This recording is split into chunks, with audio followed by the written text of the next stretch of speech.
When Samoans first began coming to the United States in the early 1900s, they were looking for a place to belong. They found home with family, and as those family circles grew, they found it again with their churches. Over time, as Samoans became part of life in America, many found themselves living between two cultures, connected to both, yet not fully at home in either. This place, Manuia, offers a place to land, a place to breathe, and a place to belong. Second Samoa is your home away from home. Remember? Yeah. and I think your why, when you said that, it's very important. You got to know your why. And this is my why. And no, it's perfect. You're effervescent now. Because you're talking about the essence of kind of our being. Yeah. And how Samoa is so much you're intertwined, and that's it's part of your DNA. See, here's what happened to me when I was a little kid. The community came around, and the Department of Education tapped me and say, hey, look, you go to America, here's a scholarship for you. And when you're educated and you've learned the tools of the trade, then you come back and serve your people. Right. Well, I haven't been able to do that except for these things that I do here at the local church. But my point is that's been my why. It's to serve my people. Well, you've been doing it. Yes, and probably not very well. Well, no. Why do you say that? Why do you?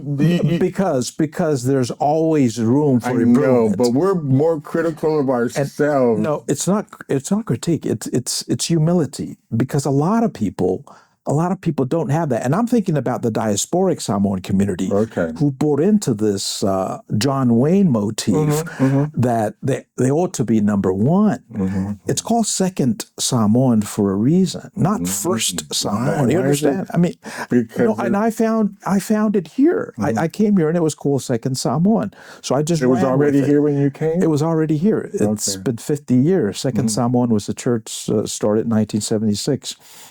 My point is, I'm not saying that because I have less of a self-esteem. I'm saying that so I can avail myself to the humility, which is fa'aloalo, part of our cultural context. That I think our diasporic community are beginning to lose, because in your venue, if you're not the loudest guy, they think you're an idiot. In Samoan, it's the other way around. It's the other way around. We have talking chiefs for a reason, because all they do is talk, but they ought to speak on behalf of the leaders, of the elders that are usually quiet, silent, and traditional. So observing everything, right? Yeah. And that role is mostly done by women now, I noticed. So I'm beginning to evoke. Well, women are doing a lot of stuff. Tell me about it. Yeah, well, they've always been doing it. It's just that now they're coming into the fore, and some of them are being seduced by these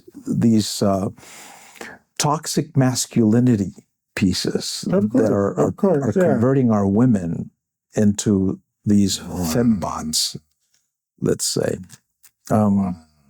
But that's my why. That's the reason why we've created the spot, is so we can begin to invite our people to this world that takes what they were given, language, culture, faya, right, and then fly with it. Right. Do something that allows them to be productive and have a great self-esteem and a sense of community and belonging. Yeah, and have it so it's not foreign to them. Right. They don't have to code switch as bad. But we are very adaptable as a species. Yes, we are. So, allowing stuff to just kind of happen, but you can monitor, and it's really, to me, environmental. If they're in an environment where they feel safe and they're familiar and they can eat and, the necessities. Now, you were born here, right? Maywood. Maywood, okay. I went home to Boyle Heights, but at the hospital was Maywood. Okay, so you grew up here in L.A.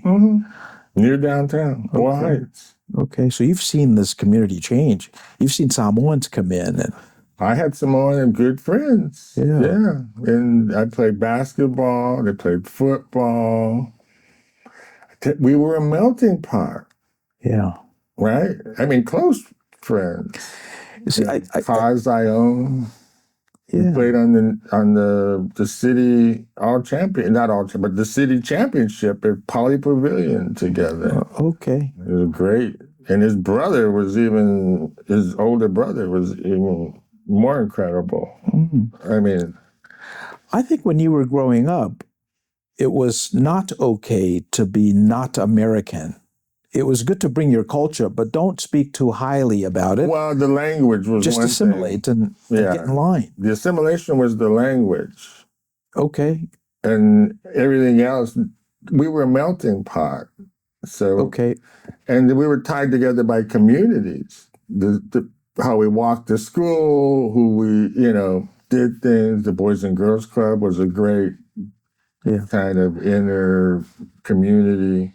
So for my generation, for my people, that is too much a cost to pay by losing your language. Does Kenneth speak Japanese? Okay. A little bit. She went to Japanese school and other stuff growing up. But she knows some words. She knows how to talk about the food. Food is the other way. Food and music. Yeah. Songs. That's definitely something. Some cookbooks and some, And the festival is, Yeah, when we had Taffy Silfai, that was a very expensive venture. We had to put it on every year, and it cost us some resources.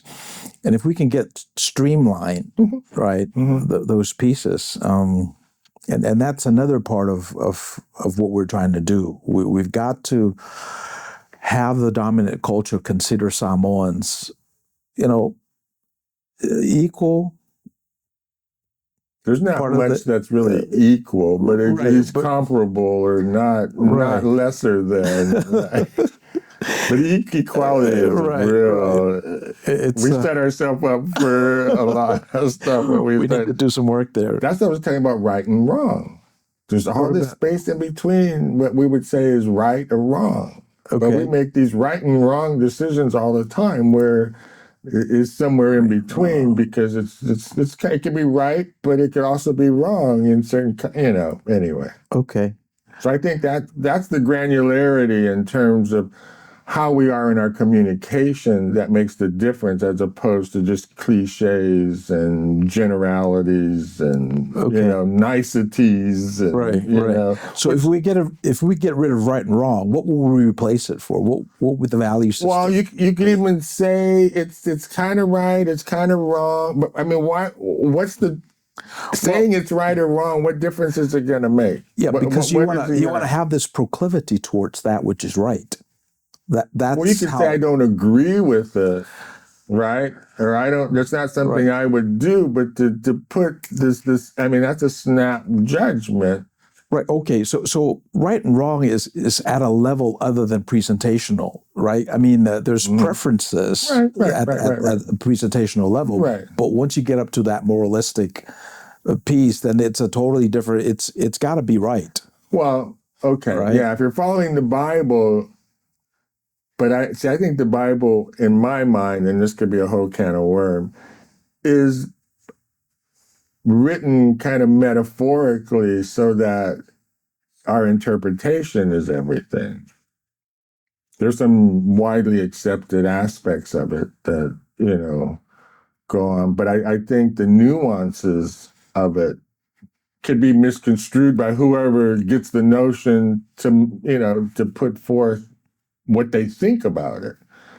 Right. And if it's experiential, it's one thing, but if it's on a whim or because I say so, which a lot of people, especially the younger generation, are so definitive about things as and that's what you were saying, some of the humility, some of the, saying, well, I don't completely understand it, but it could be this or it could be that, but definitively this, it's like a light switch on or off. Right. And so anyway, that's just my concept of where I try to be kind of and you know what? It's the teeter-totter.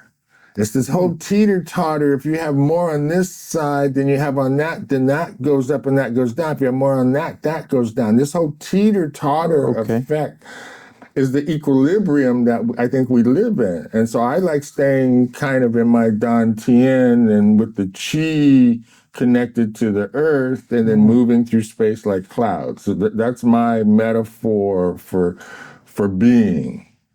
Kind of independent of a lot of others, just tapping into the source of the earth. So agriculture, food, music, vibration, healing, those sort of things are, I think, that will allow you to live the culture and be the culture, but you need to relax. I need to relax. You need to relax about, you're trying to push something that isn't quite formed. And I can just see the level of anguish and some of the stress. To see you smiling, I love it.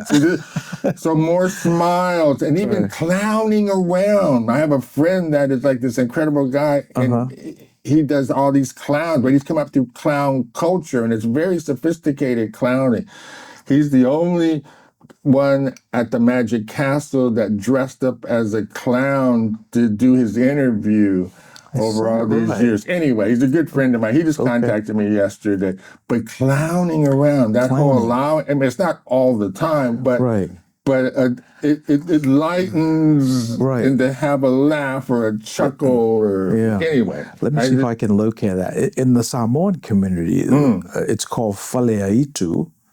It's the house of demons, right? Aitu is... It's already... but they do play a role. Faleaitu play a role in our community. It speaks truth to power. That's really what they do. Because they can put a spin on it, and people just laugh at it and make them think. But there's a truth, So we call it Faleaitu. Well, that's cool. But maybe there's a better word for Aitu other than demons. So, but that's the first word that came out. See this code switching. This is why we need to slow it down. And languages are so limited, and then when you convert them, I mean, it's like. Yeah, translate. That's powerful. Language is so limited. Here we are trying to hang on to the language when it's got its built-in limitations. So if you can have a taste, if you can have an aroma, if you can... other senses. A visual of a flower, a steer or something that identifies. Right. So words are put together to form sentences. Right. Paragraphs, right, chapters and books, and so that's why language is important. Linguistics, language. Right. The alphabet was introduced around the 1830s in our islands, but prior to that, we were just conversing. Yeah, right. We were just an oral culture. We had griots in Africa. Oh, did you? Yeah, I'm mostly Nigerian. I'm over 30% Nigerian. Okay. And about 6 or 7 other African places in Africa. Have you been to Nigeria? Oh, yeah. Been there 3 times. Wow. Ghana twice. See what I mean by you're a Renaissance man? You look at you and your back, but you're a lot more... It's about opportunities. A lot more sophisticated. I was a Boy Scout. I was a Life Boy Scout. Yeah. I mean, adventure and that sort of... And it's not that I'm a skier. I'm excited because all the snow we're getting. I haven't been skiing in ages, but... The mechanics of it is like Tai Chi and the whole, like I was explaining, floating through air, right? Just slowly moving your chi and moving through space like clouds. That's my Tai Chi teacher taught me. So I tie, and so much is just about our habits, understanding our habits and making kind of micro adjustments on our habits to move in the direction that just tips the scale a little bit, right? Right. Doesn't have to be like this. Right. Now you're talking about physical habits. I'm talking about, the equilibrium in our, yeah, I mean, it's physical, but it's also a mental, because even like with the AI now, it'll cut me off after a certain point. It says, you need to go to bed, or you need to do this because, it's late and you have this to do, and so it's like, it's taking care of me to that extent because it's a rabbit hole for me. Right. When you're feeding back on yourself, you think of a mirror within a mirror and a mirror. Wow, right? It's like feedback on a microphone. Wow. And then being able to direct it with little slight changes and nuances and take this out, don't talk about, and then at a certain point, I have a reasonable document or, analysis of what I'm working on. Yeah. You sent me an email, I think it was last week. I read it today, actually. Yeah. And I cut that and dropped it into Gemini too. And what did it do? Well, it summarized it for me, and but it was able to cut through all that stuff. And I think it may have gone a couple links beyond your submission and kind of like analyze that and say, hey, this is what Ken is talking about. But you see the power of translating and or going out and doing research on a subject. Yeah.